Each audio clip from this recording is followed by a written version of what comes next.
नमस्कार, हमारे digital platform में आपका स्वागत है। कश्मीर में ठंडी हवाओं के साथ ही बर्फबारी का मौसम अब करीब पहुंच चुका है और प्रशासन इस बार पहले से कहीं ज्यादा व्यापक तैयारी के साथ हालात का सामना करने को तैयार है। श्रीनगर में मैकेनिकल विभाग, म्युनिसिपल कॉरपोरेशन और मौसम विज्ञान विभाग ने मिलकर एक ठोस और समन्वित योजना बनाई है, जिसमें अत्याधुनिक स्नो कटर, मर्सिडीज बेंज मशीनें और स्नो कैट्स शामिल है, ताकि शहरों की हर सड़क, गलियों और दूर दराज के इलाकों में बर्फ की वजह से आवाजाही में कोई रुकावट न आए। इसके साथ ही मौसम विभाग लगातार एडवांस चेतावनी दे रहा है और अगले 5 दिन का पूर्वानुमान वक्त रहते साझा कर रहा है। 4 नए रडार जल्द ही लगाए जा रहे हैं जो मौसम की सटीक जानकारी देंगे।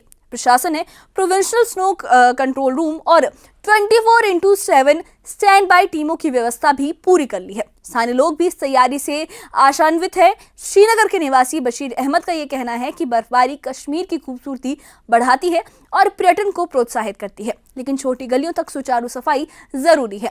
इस बार प्रशासन ने इसे चुनौती नहीं बल्कि सुव्यवस्थित प्रबंधन का एक मौका माना है, ताकि बर्फबारी के दौरान लोगों की जिंदगी न सिर्फ आसान रहे, सुगम रहे, बल्कि कश्मीर की सर्दी अपनी पूरी सुंदरता में नजर आए। इस खास रिपोर्ट में हम आपको दिखाएंगे प्रशासन की तैयारी और तकनीकी उपायों की पूरी कहानी। देखिए ये खास रिपोर्ट।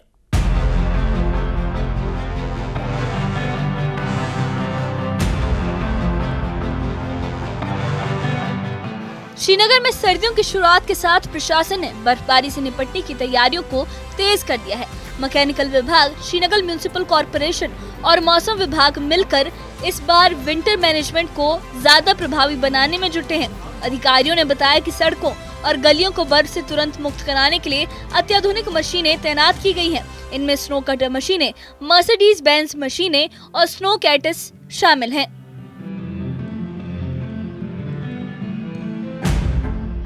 इस कदम का मकसद ये है कि शहर की आवाजाही बर्फबारी के दौरान भी बिना रुकावट जारी रहे। मौसम विज्ञान विभाग इस पूरी व्यवस्था का एक महत्वपूर्ण अहम हिस्सा है। विभाग के डायरेक्टर डॉक्टर मुख्तार ने कहा कि मौसम विभाग संबंधित एजेंसियों को समय समय पर एडवांस अपडेट दे रहा है। उनके मुताबिक विभाग कम से कम 5 दिन पहले का तापमान और मौसम पूर्वानुमान जारी करेगा, जिससे प्रशासन और लोग दोनों समय रहते तैयारी कर सके। उन्होंने ये भी बताया कि जम्मू कश्मीर में जल्द ही 4 नए रडार लगाए जाएंगे, जिनसे मौसम पूर्वानुमान और अधिक सटीक हो जाएगा। ये तकनीकी सुधार सर्दियों के दौरान बेहतर प्रबंधन में बड़ी भूमिका निभाएगा। हर साल की तरह जैसे फोरकास्ट हमारा रहता है, एवरीडे हम अपडेट करते हैं through print and electronic media, इसी तरह सोशल मीडिया में भी हमारे चैनल्स हैं, थ्रू व्हाट्सएप ग्रुप्स। और जब भी कोई सिग्निफिकेंट वेदर एक्टिविटी, जिसमें कोई सिग्निफिकेंट बारिश या बर्फबारी का कोई फोकास रहता है, तो वेल इन टाइम एटलीस्ट 5 दिन से अंदर अंदर जो है हम लोगों तक पहुंचाने की कोशिश करते हैं। और 1 हफ्ते से 15 डेज़ के दरमियान भी जो है आउटलुक वगैरह हम इशू करते हैं, जब भी कोई वेट स्पेल के एंटिसिपेशन रहता है। तो हर साल की तरह well in time mechanical department, civil administration, divisional level पे, डिस्ट्रिक्ट लेवल पे, इवन यूटी लेवल पे वेल इन टाइम हम जो है एडवाइजरी वगैरह जो है इशू करेंगे। तो काफ़ी ज़्यादा जो फोरकास्टिंग सिस्टम है, रडार्स ऑलरेडी लगे हुए हैं, ऑब्जर्वेशनल नेटवर्क हम बढ़ा रहे हैं। तो कमिंग डेज में भी हमारे और 4 Doppler weather radars across Jammu and Kashmir लग रहे हैं। तो इससे जो है और हमारा कैपेबिलिटी जो है थोड़ा सा इम्प्रूव होगा, खासकर फोरकास्टिंग का एक्यूरेसी। स्थानीय लोग इस मौसम को एक वरदान की तरह देखते हैं। श्रीनगर के निवासी बशीर अहमद का मानना है कि बर्फबारी न सिर्फ कश्मीर की खूबसूरती बढ़ाती है, बल्कि सैलानियों को भी आकर्षित करती है, जिससे व्यापार को फायदा होता है। उन्होंने ये भी कहा कि प्रशासन को छोटे रास्तों, गलियों और दूर दराज इलाकों के लिए एक व्यवस्थित बर्फ सफाई योजना तैयार करनी चाहिए। बशीर के मुताबिक जब तक छोटी गलियों को बड़े रास्तों से जोड़ने का काम सुचारू नहीं होगा, तब तक दैनिक जीवन पर असर पड़ सकता है। तो सर्दियाँ तो आ ही गई हैं। अब हम एक्सपेक्ट करते हैं कि ऊपर वाले की दुआ कर रहे हैं कि बर्फ़ आएगी। बर्फ़ हमारी लाइफलाइन है। जब बर्फ़ आएगी, बारिश होगी, तो तब हमारी ज़राअत भी बनेगी, तुम्हारा पानी भी होगा, बिजली भी होगी। टूरिस्ट भी तभी आते हैं जब यहाँ बर्फ़ होगी। बर्फ़ नहीं होगी तो इससे हमारा डबल नुकसान है। नंबर 1 तो हमारी इकोनॉमी ख़त्म, इसी पर निर्भर है। नंबर 2 हमारे जो टूरिस्ट लोग आने वाले होते हैं, उनको भी शौक़ होता है बर्फ़ देखें। जब बर्फ़ नहीं पड़ती है तो उनका दिल, फिर वो आते नहीं हैं। आएंगे क्या करने के, वो बर्फ़ देखने के लिए। हम तो अल्लाह से दुआ करते हैं कि जल्द से जल्द बर्फ़ पड़ जाए। तो बर्फ़ पड़ने के लिए अब गवर्नमेंट ने जो तैयारियाँ की हैं, तो ऑन ग्राउंड जो उनका डिमांड जो वो बोल रहे हैं कि हमने ऐसा किया वैसा किया, करते भी हैं, हम नहीं कहेंगे नहीं गवर्नमेंट बैठी हुई है, but in the long run अगर देखा जाएगा तो जो बड़ी बड़ी रोड्स हैं जैसे लाल चौक है या जो हमारे नेशनल हाईवेज़ है वो तो तुरंत ही, अब वो ज़माना गुजर गया, तुरंत ही एक दिन में क्लियर हो जाती है पूरे वैली में, क्या पूरे JNK में। बट जो इंटीरियर सिटी है या जो हमारे जो फार फ्लंग एरियाज़ जो गाँव हैं जहाँ तक जिनके पास सड़कें बहुत छोटी होती हैं, चौड़ी सड़कें होती हैं, उनके लिए गवर्नमेंट के पास क्या पॉलिसी है अभी तक उसका मालूम नहीं है कि जब आदमी घर से नहीं निकल पाएगा तो फिर उसको बड़ा रोड क्या करेगा। इसी बीच provincial snow control room Srinagar ने भी अपनी तैयारियों को अंतिम रूप दे दिया है। Assistant executive engineer Sachin Bhatt ने ये बताया कि उनका विभाग आने वाली बर्फबारी से निपटने के लिए पूरी तरह तैयार है। उन्होंने कहा कि उनके पास अत्याधुनिक स्नो कटर, मर्सिडीज बेंज मशीनें और स्नो कैट्स मौजूद हैं। सचिन भट्ट के मुताबिक उनकी फ्लीट में कुल 50 मशीनें हैं, जिनमें से 15 मशीनें डिफेंस से प्राप्त हुई हैं।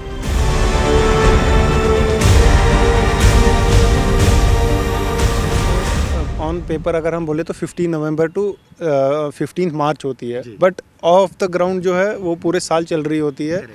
तो हमारा कंट्रोल रूम जो इस्टेब्लिश होता है 15 नवंबर से, जो हमारे जितने भी ऑपरेटर्स हैं यहाँ पे इस्टेब्लिश रहते हैं 24/7, वो यहीं अवेलेबल रहते हैं। इनको हम प्रॉपर शिफ्ट्स में रखते हैं, कुछ यहीं पे स्टेशन रहते हैं, तो टू मीट एनी इवेंचुअलिटी वो यहीं पे अवेलेबल रहते हैं। और मशीन्स की बात करें तो इस साल हमारे फ्लीट में अराउंड 50 मशीन्स हैं हमारे पास, जिसमें हमारे पास 15 गुरुज हैं जो अशोक लेलैंड है, वो एक्चुअल में वो डिफेंस की मशीनरी है, बट हमारे पास थ्रू MOU हमने प्रोक्योर किए हैं, तो और किसी के पास मतलब अवेलेबल नहीं है, हमारे पास अवेलेबल है गुरुज की। उसके अलावा हमारे पास यूनिमॉक्स जो मर्सिडीज़ बेंज की मशीन्स हैं वो भी हमारे पास अवेलेबल हैं। उसके अलावा हमारे पास ट्रैक्टर्स है जिनका हमने डिपार्टमेंटल, हम उनको स्नो कैट्स बोलते हैं, तो वो भी हमारे पास अराउंड 12 स्नो कैट्स हमारे पास अवेलेबल है फॉर सम कह सकते हैं जो तंग गलियां हैं, गलियां उन तंग गलियां नहीं बट तंग रोड्स जो उनके लिए हमारे पास वो भी अवेलेबल है। तो और हमारा जो मेन फोकस है मैकेनिकल इंजीनियरिंग डिपार्टमेंट का, हमारा मेन फोकस है श्रीनगर के मेन रोड्स का। श्रीनगर प्रशासन ने इस बार बर्फबारी को चुनौती नहीं बल्कि एक व्यवस्थित और समन्वित प्रबंधन के मौके के रूप में लिया है। अत्याधुनिक मशीनें, तैयार कंट्रोल रूम, एडवांस मौसम पूर्वानुमान और स्थानीय समुदाय की उम्मीदों को साथ लेकर प्रशासन ये सुनिश्चित करने की कोशिश में है कि कश्मीर की सर्दी सुंदर भी हो और सुगम भी। हम श्रीनगर के provincial snow clearance control room में है, जहां पे आप देख सकते हैं state of the art machinery इस बार यहां पे लाई गई है। ये जो आप मशीन्स यहां पे देख रहे हैं इन्हें स्नो कैट मशीन्स कहा जाता है। अक्सर आपने देखा होगा कि मेन रोड्स पे बर्फ़ क्लियर हो जाती है, लेकिन वही जो गली कूचे होते हैं या जो वहाँ के बस्किंदार होते हैं उनकी अक्सर ये शिकायत रहती है कि ये उनकी गलियाँ कूचे साफ़ नहीं हो पाते हैं, जिसके चलते हुए इस बार mechanical and hospital engineering department जो है उन्होंने state of the art machinery procure की गई है। और वही अगर आप ये और चित्र यहाँ पर देख पाएँ कि करीबन यहाँ पर इस वक्त state of the art machinery लाई गई है। इसमें से 8 मशीन्स जो हैं वो डिफेंस से प्रोक्योर की गई हैं। ये स्नो कटर मशीन्स हैं। एक बाज़ाबिता MOU बना था डिपार्टमेंट और डिफेंस के बीच में। एम और ऑब्जेक्टिव यही है कि जब यहाँ पर अभी आने वाले वक्त में बर्फ़ होगी तो यहाँ लोगों को जो अक्सर दिक्कतें आती थी स्पेशली कम्यूटेशन में, स्पेशली जब वो एक जगह से दूसरी जगह जाते थे तो बर्फ़ के चलते हुए रोड्स क्लियर नहीं होते थे। और अब कहीं ना कहीं हमने देखा लगातार यहाँ पर पहले डिविजनल कमिश्नर अंशुल गर्ग आए, फिर DC श्रीनगर अक्षय लाब्रू आए, साथ ही साथ SMC कमिश्नर यहाँ फजलुल हसीब भी पहुँचे थे। उनका दौरा था यहाँ पर और देखा जा रहा है कि किस तरह से अगर ऑल ऑफ अ सडन बर्फ़ होती है तो तैयारी कैसी है। आपने खुद सुना तमाम ऑफिशियल्स जो इस वक्त कंसर्न डिपार्टमेंट्स के हैं वो कह रहे हैं कि तैयारी इस वक्त पूरे अरूज पे है, बस अब अगर इंतज़ार है तो वो है बर्फ़ का। न्यूज़ 18 के लिए अयूब खान के साथ शालटेंग से मैं सरोज कफील। तो जैसा कि आपने देखा, इस बार कश्मीर प्रशासन ने बर्फबारी को चुनौती के बजाय एक मौके के रूप में लिया है। अत्याधुनिक मशीनरी, प्रशिक्षण टीम, 24/7 कंट्रोल रूम और मौसम विभाग की एडवांस चेतावनियां, इन सभी उपायों ने ये सुनिश्चित किया कि शहर की आवाजाही हर हाल में सुचारू बनी रहे। स्थानीय लोगों की अपेक्षाएं, प्रशासन की तत्परता और तकनीकी तैयारियां तीनों मिलकर ये संदेश देती हैं कि इस सर्दी में न सिर्फ बर्फबारी का मजा लिया जा सकेगा बल्कि रोजमर्रा की जिंदगी में किसी तरह की रुकावट नहीं आएगी। बशीर अहमद जैसे नागरिकों की एक अपेक्षाओं को भी ध्यान में रखा गया है, जिससे छोटे रास्तों और गलियों तक सफाई की व्यवस्था मजबूत हो। कश्मीर की सर्दी अब सुहानी, सुरक्षित और व्यवस्थित होगी और प्रशासन ने यह भी साबित कर दिया कि तैयारी और समन्वय से किसी भी प्राकृतिक चुनौती का सामना किया जा सकता है। यही खास रिपोर्ट में यही था कि एक तकनीकी, व्यवस्थित और सक्रिय प्रशासन की एक कहानी थी जो कश्मीर की सर्दियों को न सिर्फ सुंदर बल्कि आसान बनाने में जुटा हुआ है। इस बारे में आपकी क्या राय है, हमें कमेंट बॉक्स में अपनी राय जरूर बताइए और इससे जुड़े अपडेट्स के लिए और ऐसे ही खबरों के लिए हमारे चैनल के साथ बने रहिए। हमारे चैनल को सब्सक्राइब करिए। शुक्रिया।